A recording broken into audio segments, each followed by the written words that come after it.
Hi, everybody. Today's Monday, August 18th, 2025, and our friend Larry Johnson is back with us. Welcome back, Larry. Man, this shirt thing, you know, you're putting the pressure on. I'm I'm writing you out of the will, okay? You're the same age as my son, for God's sake. Where's the respect? But you're still running the show, Larry. Let's start, Larry, with the meeting between Donald Trump and Vladimir Putin. Finally, we got the meeting. It was so Right. important to have it. What is your understanding, your take on what has happened during the meeting and in their aftermath, and how Russia has perceived the meeting and how the United States is talking about Well, when you when you watch the interaction on the tarmac and what was, sort of the, let's call it, the nonverbal communications that were taking place. Now, Donald Trump's plane arrives first. Vladimir Putin arrives second. Donald Trump's the first one off the plane. Vladimir Putin is the second one off. So, it's Trump waiting on Putin. Putin gets the red carpet treatment. Oh my God, heads in Europe were exploding all over the place. People thought, oh my God, it's a nuclear attack. No, no, no.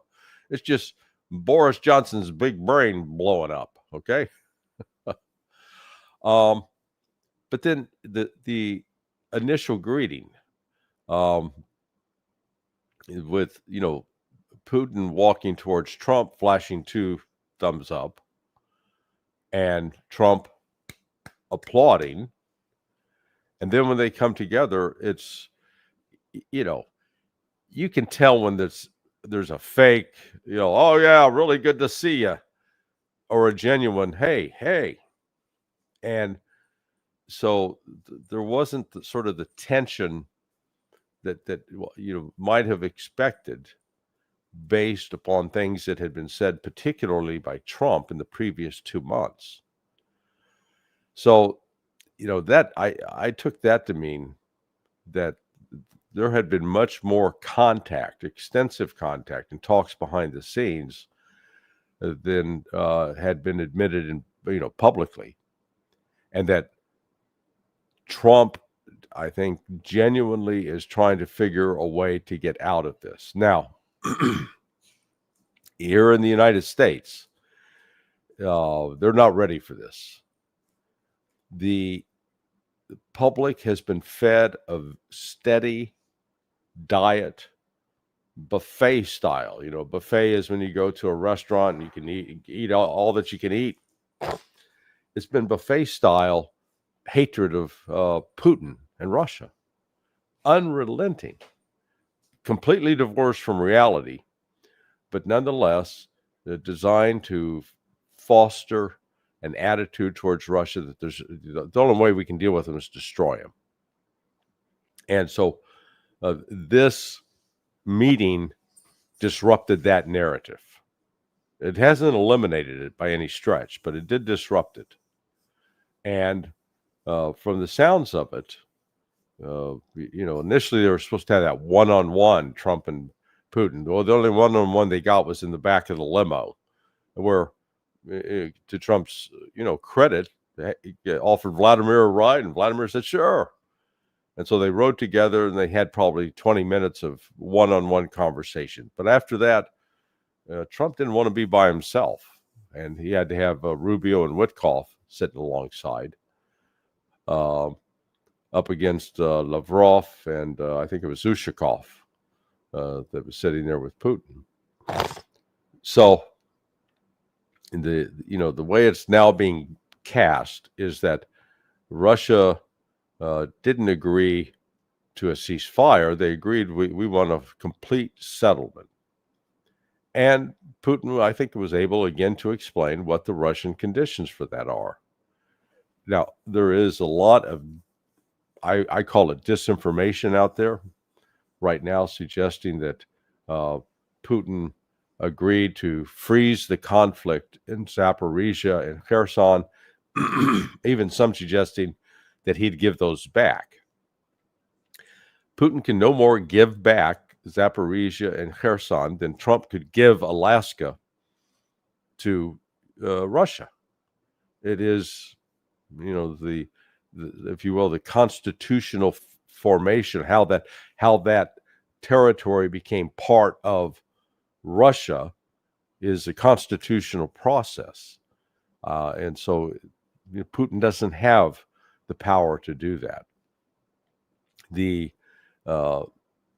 So it looks. The key thing is what happens with this meeting that's going to take place today at the White House. And I'm just looking to see if there's anybody walking in there now. There isn't. You got all, I call it the clown car from Europe is showing up, along with Zelensky. And the Europeans are going to try to put pressure on Trump to, force Russia to surrender. Russia is not going to surrender.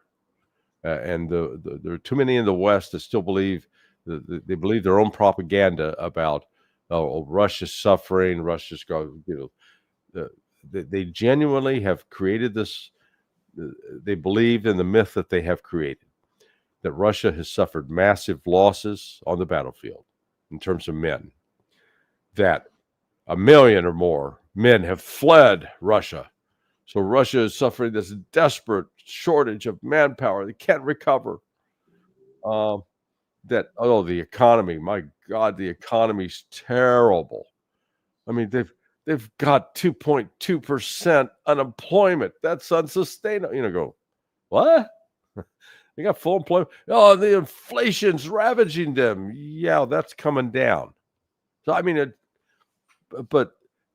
I can't emphasize enough how many people in the United States believe this crap. And that's where they're pinning their hopes right now. Somehow the economy in Russia forces Russia to back off. Oh, and that they are China's bitch. They are the subservient secondary partner of China, is just telling them what to do. Putin, get over here, shine my shoes. Mr. Putin, get over here, wipe my ass. And it's like, where do you people come up with this stuff? So the United States is still in a condition of complete denial, not willing to accept what happened on Friday. I think something is cultural, Larry. They don't understand, these people in power don't understand partnership. They want to be the master or the subservient. Right. They don't understand equal right. The two characters, Putin from Russia and Xi from China, they can communicate to each other. They can understand the reality of what's going on in between the two countries, But it doesn't work for the mindset of those people, it seems, in the West, in Correct. the United States and Europe. That's why this is something different culturally when it comes to the relationship. That's why Russia tried to talk with all of these countries before going to the meeting. And he's right now, as we talk, he talked with many of them in the aftermath to report on that. No, he's Putin is not. I think the West believes that Putin's looking at this strictly as a bilateral exchange, the United States and Russia. But Putin is looking at this in a broader context of Russia's relationship. I could read you. In fact, just let me give you a sample of what I'm talking about, because it's so the people will understand this attitude. So this is this one person that is, he thinks Russia is just complete fraud, and he says the real game that is going on is China. How Trump handles Ukraine and Putin will make all the difference as to what Xi concludes he can do or not on Taiwan and other issues. It will also matter to Kim. There is also the effort to get Putin to see he is better to side with Trump than Xi over time on certain issues. It is the economy, stupid. That is the decider in this situation. Putin knows his economy cannot sustain the war for more than another year at most. And he needs Trump to do trade deals and lift sanctions, or Putin will be out and the Russian economy will eventually collapse with no oil income if the war continues. Trump also is sending Xi the message: I can make bad things happen to your economy as well if you don't cooperate. So you need to tell Vlad to make a deal. Trump is setting the image he wants the world to see after Biden. Can you believe this horse shit? I mean, honestly. And I got to tell you that, this person is a prominent person, and he's involved financially and is considered, someone that people go to for advice. That's what they think. Where do you begin to try to say, you're wrong? Because I've tried that. I've tried it politely. Doesn't listen. In fact, this person accused me, you just got fooled by Putin. Moscow, hey, this is what he said. Moscow is a Potemkin village. Now, Potemkin village harkens back to, the reign of Catherine the Great, when her lover, Potemkin, created, supposedly, and there's questions about the historical accuracy of this, created facades and villages to make it look like things were good. Moscow is a city of 16 million people. And this clown, who I just read from part of his presentation, believes that Putin is so masterful that he gets 16 million people to act in a certain way just to fool Larry Johnson. Are you kidding me? God almighty. I mean, pushes me to the point of wanting to swear and use expletives. Yeah. Larry, how do you see the way that the Russian society or the Russian people are reacting to the meeting between the two presidents? It seems that they feel somehow positive. I see, as I understand it. Your take on that, and why? What are the main elements in their opinion that makes the meeting positive? Hey, they got to see Putin being treated with respect, and they want this war over as much as anybody, but they don't want it over just to have it end and them still be in the same situation of facing military and economic threats from the West.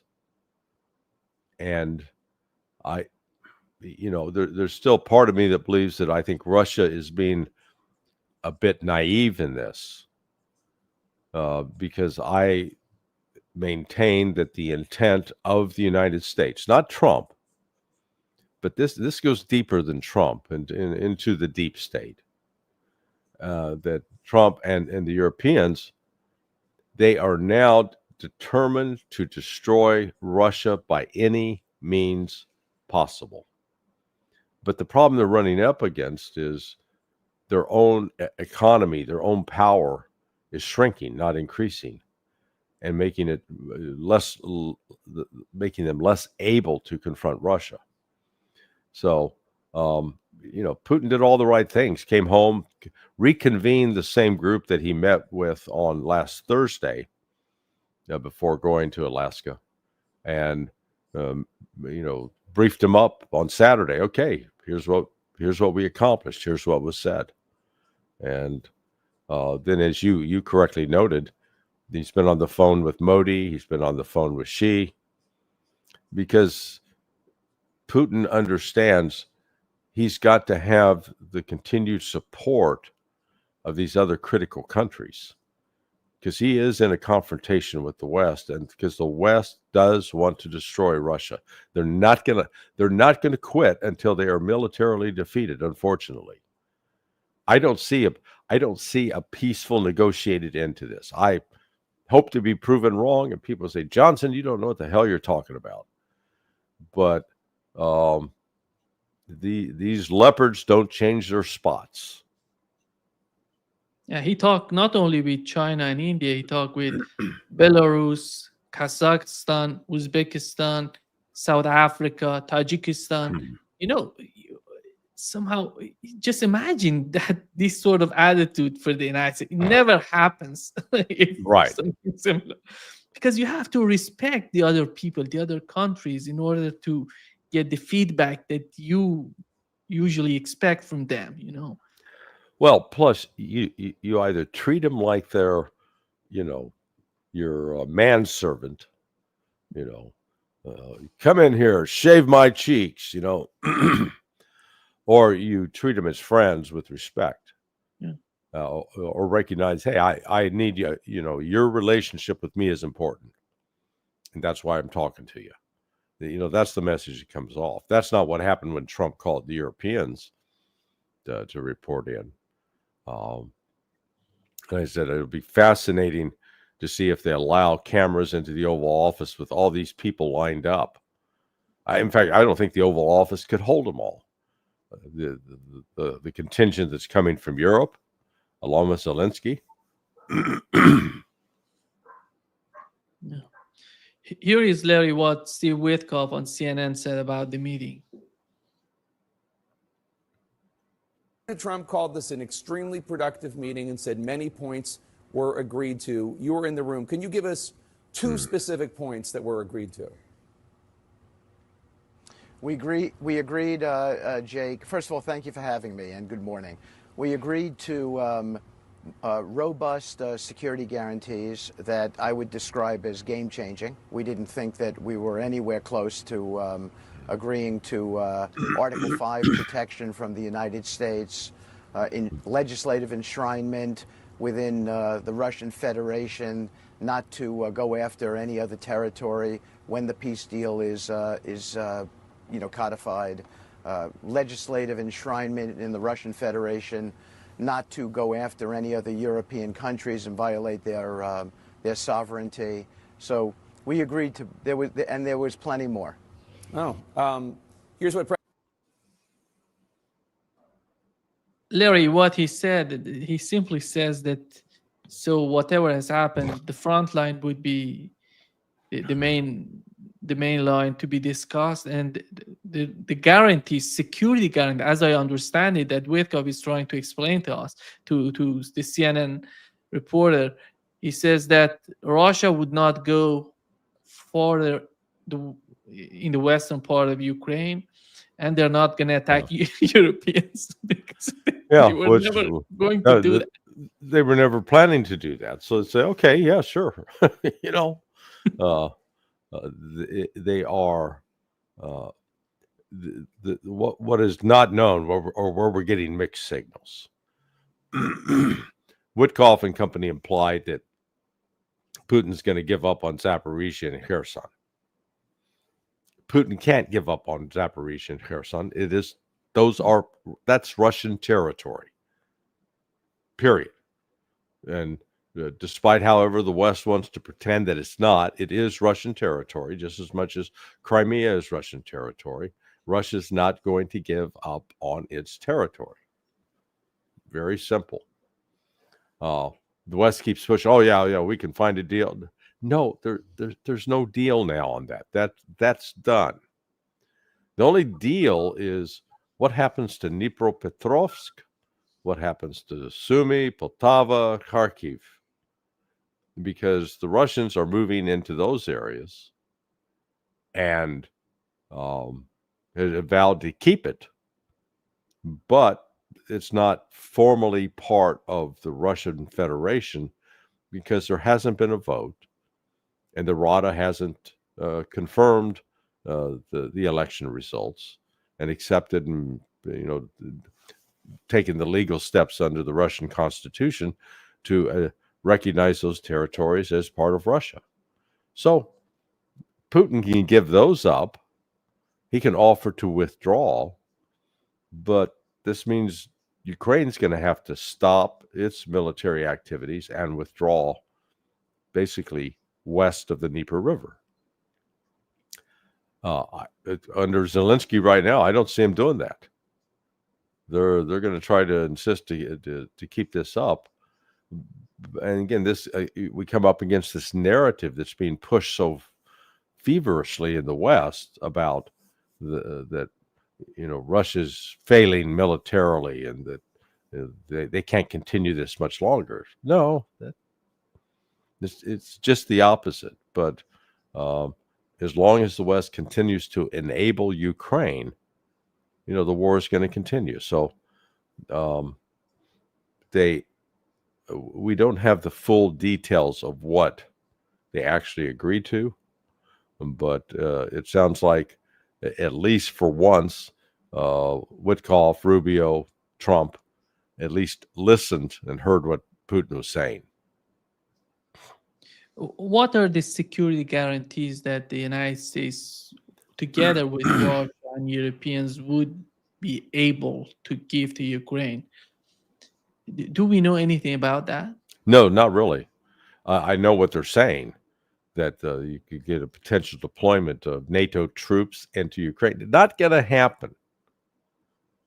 Russia has not fought for 3.5 years in order to allow NATO troops to now come in and officially, formally occupy territory in Ukraine.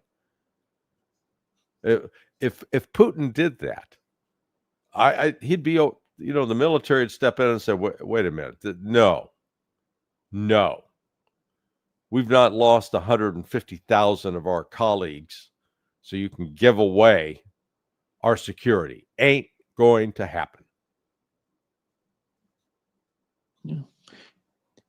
Larry, Europeans together with Zelensky, as you mentioned, Zelensky, as we talk, he had a meeting, or he's having it right now with Keith Kellogg, and before going to the main meeting with Donald Trump.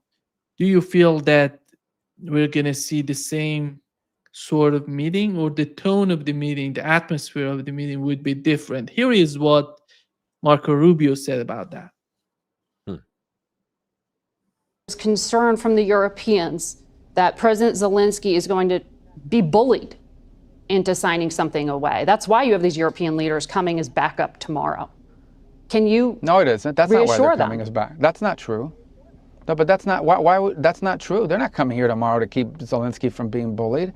They're well, not that coming. February in fact, Oval Office they're coming meeting here in tomorrow front of television cameras, where President Zelensky. Do you know how many meetings we've had since then? Oh no, I know, and I was just up in Alaska watching the one with Vladimir Putin, where a red carpet rolled out. No, but it was Zelensky. We've had more meetings. We've had one meeting with Putin and like a dozen meetings with Zelensky. So, but that's not true. They're not coming here tomorrow to keep Zelensky from being bullied. They're coming here tomorrow because we've been working with the Europeans. We talked to them last week. There were meetings in the UK over the previous weekend. And they said President Trump was going to demand a ceasefire as early as Thursday. No. But you said that they're coming here tomorrow to keep Zelensky from being bullied. They're not coming here tomorrow. Oh, this is such a stupid media narrative that they're coming here tomorrow because Trump is going to bully Zelensky into a bad deal. We've been working with these people for weeks on this stuff. They're coming here tomorrow because they chose to come here tomorrow. We invited them to come. We invited them to come. The president invited them to come. Yeah. By the way, Larry, the way that the mainstream media in the United States and in Europe is behaving, they're trying to destroy everything, and they're making things that they're trying to manipulate the situation. And your take on that? Do you know how ice cream is made the old-fashioned way? You put it in ice cream, you crank the handle, and it spins and spins and spins and spins. Oh. Man, we're watching a really nasty tasting ice cream being made. All the spinning going on. The notion that the United States invited the Europeans, hey man, if you're not doing anything on Monday, come on over to Washington. Let's have a chat. Maybe we would grill some hamburgers, hot dogs, and just hang out. That's not what happened. Europe flipped out after seeing Putin getting the red carpet treatment, and they immediately got on the phone with Zelensky. And for Rubio said, "Oh, we've only had one meeting with Putin." Oh, bullshit. That's not true. I mean, what bothers me, what enrages me, is that these people just do nothing but lie constantly about what's going on, instead of just having an honest, straightforward discussion about what is actually happening. So we're constantly left trying to figure out, what are they doing? The idea that the Europeans and that we've been keeping the Brits and the Germans and the French all up to date, up to speed on what's going on, and that they're really happy with it.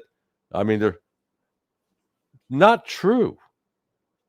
So, I understand, Marco Rubio working at State Department as a diplomat. The definition of a diplomat is someone who's paid to lie for their country. Okay. So to that extent, he's fulfilling the full definition of diplomat. But this, what I fear will happen today is that once they get in there and Trump is facing this united front, that he's going to fold on some of the commitments he made to Putin, or they're going to readjust the position. And, until there's actually a concrete deal in place, I don't see Russia letting up on its military offensive against the Ukrainians all along the line of contact.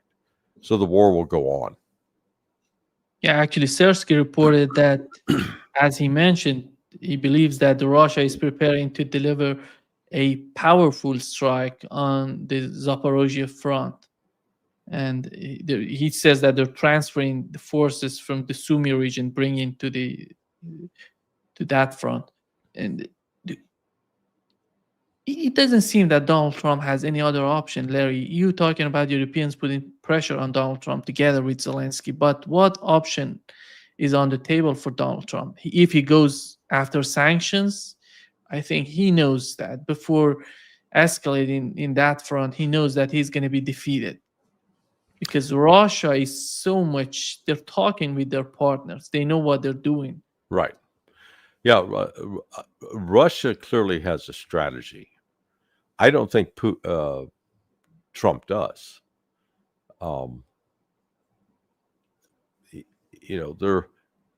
If you watch Donald Trump towards the end of that summit on Friday, while his exchanges with Putin were cordial, that he was tired. I mean, he was showing visible signs of weariness. And yeah, he's starting to show his age. He doesn't have the same sort of energy level that he was exhibiting, 8 years ago. But he's under pressure on a variety of fronts. I was invited where I live to speak to this one community group. It's a gated community. That means you have to go through a guard gate to get into it. But it's, basically a retirement community. So people over 60, and these were all ardent Trump supporters. And many were sitting there. They were wearing the Trump memorabilia, the shirts, the hats, and stuff. But they asked me to come talk to them last night and talk to them about Ukraine, Russia. They are sick and tired of these damn wars. They voted for Donald Trump to get us out of these wars, to stop spending our money in Ukraine. Trump's got a problem, because these people aren't going, oh yeah, we trust the president, and if he wants to, no, they want the United States out. They want it stopped. And yeah, I'm taking a sample. There were probably 30 people there, but like I said, these were ardent Trump supporters. They meet once a month in their neighborhood. They're all neighbors, if you will, a large number of them. And so that, I found that an important insight that Trump really does face some problems. Right now, the poll shows his approval rating is down to 38%. That's not good. He's not in as strong political position as he thinks. And whereas compared to Putin's in a very strong political position. He's got broad-based support of the Russian people. And that thing I read to you earlier from that one knucklehead doing his analysis, that so many in the West, in official Washington, believe that this relationship between China and Russia is just superficial, that's not real, it's not genuine. It's certainly not something that, or it's something that we can easily destroy and tear apart. No, it's not. This is this relationship, and I think if you ask Xi and Putin both, they'd probably tell you that they're surprised that it's as deep and as close as it is, because they never envisioned that, because China is still a communist country, or espouses a version of communism. Russia is a deeply Christian capitalistic nation, and yet those two countries respect each other and treat each other with respect. They don't get that from the United States. All they get from the United States are threats, insults, tariffs, sanctions.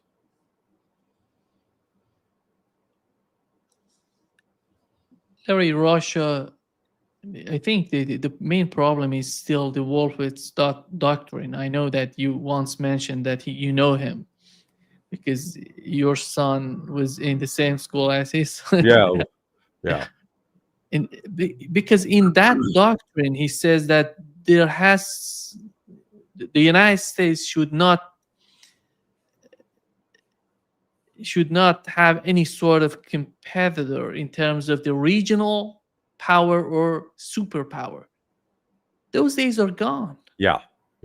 We are not talking about regional powers. We're talking superpowers. We're talking about Russia that is fighting the United States and the whole West for more than 3 years.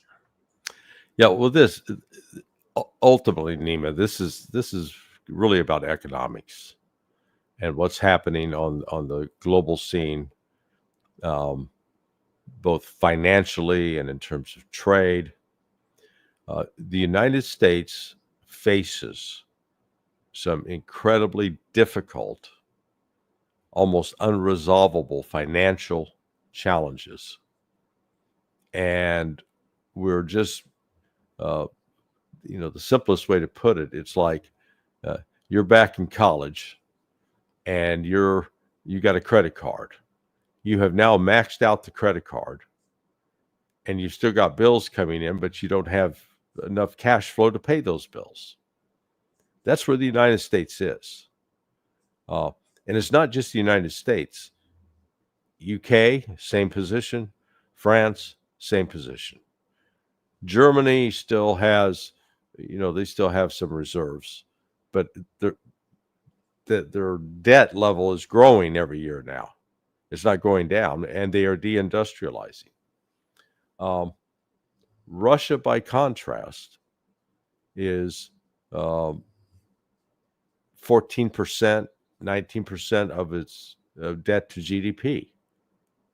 So in other words, it's still able to make money, pay its debts, but still have money left over. And building these trade relations with China, with India, with Brazil, with Iran, with Vietnam, Indonesia, Malaysia, Russia is looking at this very strategically, whereas the United States isn't. We've got Trump is listening to this knucklehead named Lutnick, who I guess he was the big advocate for the tariffs. And when you start imposing tariffs on countries where you had a trade surplus, And countries that were ostensibly considered your allies and friends, and the result of you imposing tariffs on them is to anger them to the point that they don't want to deal with you anymore. How is that a viable strategy going forward? So, we here in the United States, the messaging that comes out over much of the media is still that the United States is this dominant power and the rest of the world has to do what we say. And, sorry, those days are over. It's just we haven't realized it yet. But there's going to be some event or some series of actions that will drive that home. In particular, if there's a global financial crisis, Russia will weather that. What I find fascinating is this notion that, Russia right now, with full employment, with inflation being brought under control, with an above, the growth, the economy is growing at 1.4%, so it's not quite stagnating. That somehow that's the verge of collapse, whereas Russia actually went through collapse in the 1990s when the middle class declined, from having a middle class where 50% of the population was middle class down to 7%, where the average life expectancy for men declined from like 63 to 56. That means people were killing themselves and dying in great numbers. So Russia's been through economic collapse and suffering in a way the United States has not since the Great Depression in the 1930s. So Russia understands what it takes to weather that kind of threat. The United States doesn't. We've been living on borrowed money. I mean, we're basically convincing all these other countries to lend us money so we can continue spending, going on our drunken weekend party. And at some point, that party comes to an end. I think one of the main issues that should be discussed during the meeting between Europeans together with Zelensky and Donald Trump would be, do they really know the reality of the conflict in Ukraine? Do they really want to go deep into those main problems that Russia is talking about? Because I don't see any of these European countries being able or being taught. We've never seen them talking about it. Yeah. Even Rutte was somehow ridiculous. And the guy, Medinsky, this history guy, comes to us and talks to us. Because without going that deep, you're not gonna. Are they really? Let's assume they're deep. They understand what Russia is talking about. Are they really honest with themselves? Yeah. In your opinion? No. And Nima, they don't understand what Russia's talking about. They've created a mythology.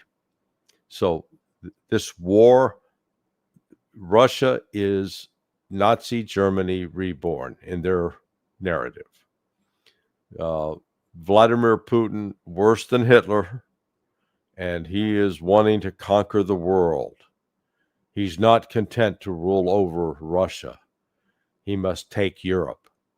And Ukraine is the first step in that. I mean, they really believe this. So that's the narrative that's been created. And I think I mentioned it to you on Friday, maybe I didn't.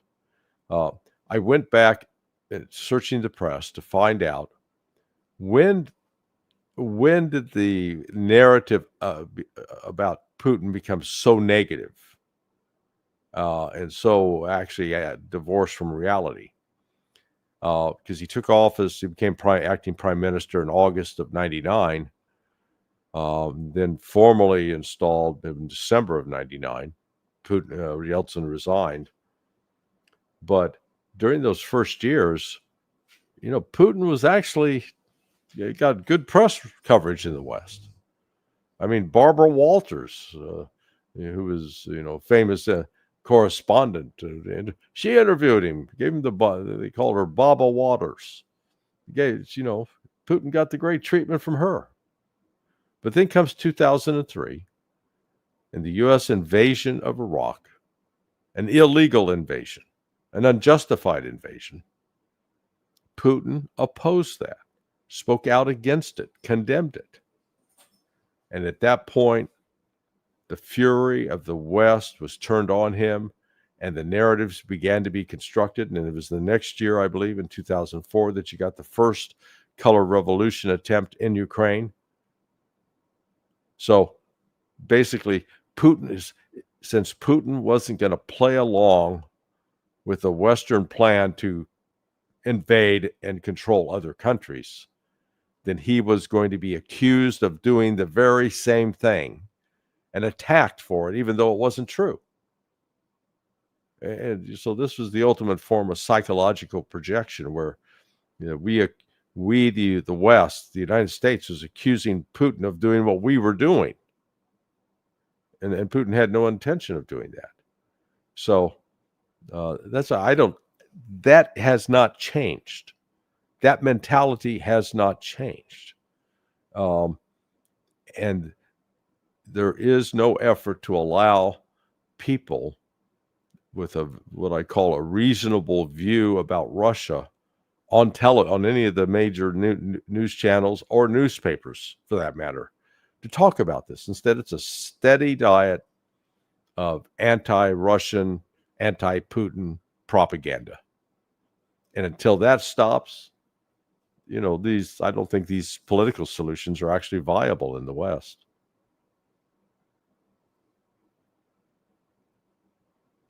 The Australian Prime Minister was asked if he would send their troops to Ukraine.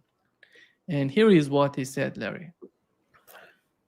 Of Ukraine to be respected. And would you send in troops? Well, not to fight. That has never been a suggestion. With the blue helmets, peacekeepers? If there is a peace, and if there is a global response to that in the form of peacekeeping, then we would consider any proposal at the time. That would be a matter for the cabinet. I don't see Russia accepting in the aftermath of any sort of peace to let Australian troops. This war is about preventing the movement of NATO, the consolidation of NATO on Russia's borders. And now they want Russia to agree to let NATO come in and set up a permanent presence in Ukraine. Not going to happen. It's not going to happen. The reason, NATO has made inroads in the Baltics, Estonia, Lithuania, and Latvia. It's desperately trying to do the same in Georgia, Armenia, and Azerbaijan. Why doesn't Russia get as exercised about those 6 countries as it does about Ukraine? Because those countries, in terms of population, they're nothing. In fact, you take the Estonia, Latvia, Lithuania, Georgia, and Armenia combined, their total populations of those countries are about the size of Moscow. Okay, so they're irrelevant on that front. Ukraine is a different matter. With it started at 42, 43 million people.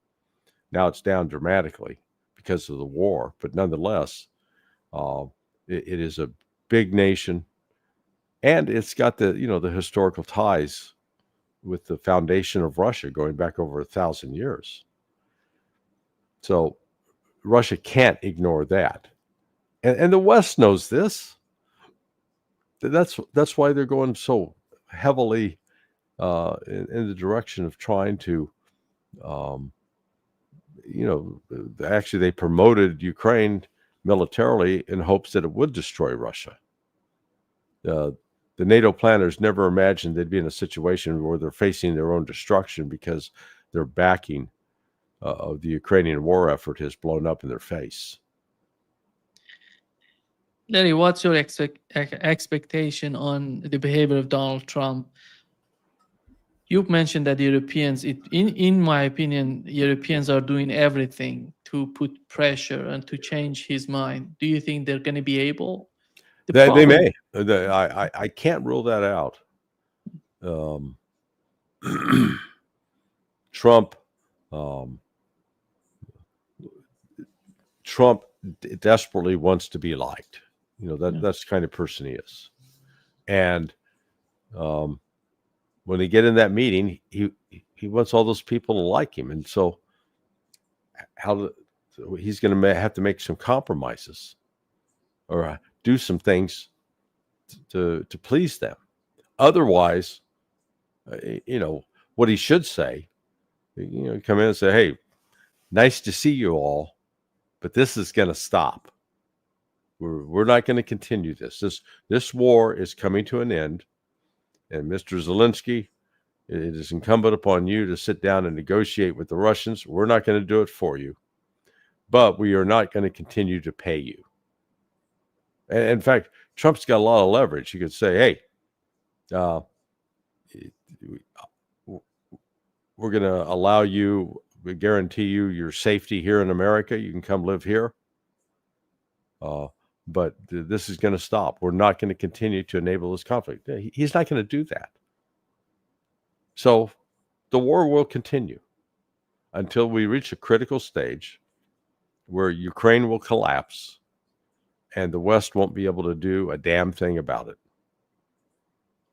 And his obsession with the Nobel Peace Prize is beyond me. I cannot get it. Why he's so desperate to achieve that. Well, again, it goes back to this, people think I'm making this up about him being insecure. That right there is the hallmark of, what's wrong with him psychologically. I don't come on in here and say, man, Nima, I'm the best commentator out there. Nobody talks better than me. I'm the greatest. You're fortunate to have me here today because I am so good. If I was copping that kind of attitude, people would be turning, they'd be picking up a book to read or something. It's like, God, we can't stand that Johnson character. But that's how Trump comes off. That his insecurity is so great that he's got to be told that he's wonderful and got to have people pump him up and then, and he's going to lobby for it. Let me get that Nobel Peace Prize. Yeah, it probably sticks in his craw that Barack Obama got one for nothing. I mean, that's the first tell that why would you want a prize where they pass it out to people who haven't done anything? That's not an honor. That's an insult. Yeah. Larry, I have a video, George Soros talking with Fareed Zakaria of CNN. And here is what he said. It's an old video, but it's so much important when it comes to the conflict in Ukraine. Sure. Pleasure to have you on. Same here. First, on Ukraine, one of the things that many people recognized about you was that you, during the revolutions of 1989, funded a lot of dissident activity, civil society groups in Eastern Europe, in Poland, the Czech Republic. Are you doing similar things in Ukraine? Well, I set up a foundation in Ukraine before Ukraine became independent of Russia. And the foundation has been functioning ever since. And it played an important part in events now. Do you think Ukraine will be able to assert a kind of independence from Russia and an alignment with the West, not a specific alignment as in NATO, but a kind of orientation toward the West, or will the Russians always stop them? No, Putin will try to destabilize Ukraine. The foundation has been functioning ever since, and it played an important part in events now. Yeah, going back, this guy is so much deeply involved in Ukraine. Oh yeah, Yeah, no, uh, he is one of the most destructive forces in the world, ranks right up there with the CIA. Um, and, you know, not about, it would be one thing if Russia, the Russian government was running around oppressing people and suppressing uh, their right to assemble and suppressing their right to speak out. But that's not, whatever efforts the Russians take against certain groups is mirrored, and in fact, it's far worse in the UK today and in Germany, where people are actually being prosecuted than as compared to Russia. So, we're living through an era where there are so many outside forces that are trying to intervene in and control the political situations of countries, and without any regard for what actually happens to people as a consequence of this. Uh, there are well over 1 million Ukrainian men now dead as a consequence of this war. No telling, if it's 8 million, 10 million that have fled Ukraine and are now living in places from, throughout Europe, United States, South America. It's a human tragedy. And this was all quite preventable, but it was done deliberately on the part of the West. Larry, what's going on in Israel, in Tel Aviv?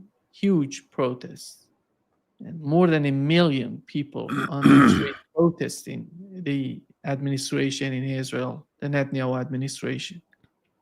Yeah, the saying chickens are coming home to roost. Netanyahu in the last 2-3 weeks has had this, now he's become, I'll call it, a religious fundamentalist, talking about establishing greater Israel.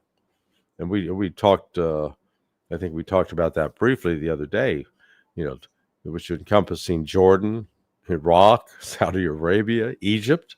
Mm. They don't have the population to do that. And yet they continue to pursue this genocidal campaign against the Palestinians. And with each passing day, they become more and more isolated internationally. It is creating a real problem. So I noticed that Italy is putting on a trade show and specifically made a point about disinviting Israel from participating in it. The more Israel, the only thing that's going to change, not the only thing, there are several things that could change and change the situation in Israel, force Israel to stop the genocide. The easiest way is for the United States to cut off the funding, cut off the military support, and tell Israel, not only are you going to stop this, but we're sending a carrier task force to the region, and with the marine amphibious units that are going to go onshore and start feeding the Palestinians, and we'll help them rebuild Gaza. That would be the ideal. So that's not going to happen. But another thing that can happen is if the countries that currently are the major trading partners with Israel decide we're going to embargo the things that you send to us. We're going to stop sending to you what we traditionally have until this stops. That would bring it to a screeching halt. Israel could not survive. But the military strain of what they're doing, it's costing, it's not beyond killing, costing deaths every day, now hundreds of Palestinians per day. The Israelis are dying too at their own hand. The number of IDF soldiers, these reservists coming out and killing themselves, it's becoming a real problem. And so these protests are just sort of, I think, a natural result of the growing frustration with Netanyahu, the decisions that are being made with respect to the war in Gaza and the war and to annex the West Bank and to go into Syria, a lot of this isn't being done with the best interests of Israel at heart. This is being done to keep Bibi Netanyahu out of jail, essentially. Have the attack on Iran and what has happened in Syria benefited Netanyahu so far? Not really. I mean, yeah, he's still in power, but as you correctly noted, the protests are growing; they're not diminishing. You're not seeing people come out and say, "Oh no, he's doing such a fantastic job. We got to, back him to the hill." It's just the opposite. The main reason that I'm asking this question, because Netanyahu believes that he wants to continue the conflict in Gaza. He wants to capture all of Gaza. I don't know how these people can support him if he decides to go in that direction, because they were doing this for more than, I don't know, it's been we are approaching 2 years of the conflict in Gaza. Yeah, no, we're now at 23 months. Yeah. And next month will be 24, so 2 years. Yeah. And the situation is they try to put more troops into Gaza to, quote, get control of it, in particular in Gaza City. They're simply creating more targets for Hamas fighters who are hidden. The one of the downsides of what Israel has done in creating so much rubble is it provides natural cover, concealment for snipers. And they are, I've seen several videos where they're, Israeli soldiers like looking out of the tank, and all of a sudden, man, they get shot in the head. So, or tanks are hit with RPGs, or they're ambushed in different ways. So that's going to continue. I'm not sure that Hamas, Hamas is not going to militarily defeat Israel, but they're going to cause enough pain that Israel may at some point realize they can't sustain this either. There is no path to victory. But, again, we're with this intractable this crazy religious belief that they're entitled, and it's a racist belief, that Jewish supremacy, the Zionist notion, that they can do anything because God loves them more than everybody else. And, as long as they continue to believe in that, they're not going to they won't even have the attitude, the capacity to negotiate with and accept and acknowledge Palestinians, the Muslims and the Christians, are people, human beings, also loved by God. Larry, do you think that the Arab states, Saudi Arabia, UAE, Iraq, and Egypt, do they really take Israel seriously when they're talking about the greater Israel? And I don't think so. I mean, look, if these countries had any self-respect at all, and any commitment to what they, to their Muslim faith, they would come together. They would unite and intervene to stop Israel. If nothing else, come with a united voice to the United States and to Europe and say, you got to stop supporting them. Organize a genuine boycott. Shut them down economically. You don't have to invade militarily. Shut them down economically. And those countries would have, I think, enough potential influence with the West, but they refuse to do it. So they watch it goes on. They don't care. They're making their money. Some of them even have a profitable relationship with Israel. yeah. Thank you so much, Larry, for being with us today.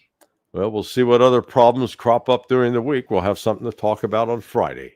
Exactly. All right, Nima. Thanks, man. Thank you so much. See you soon, Larry. Bye. Bye-bye.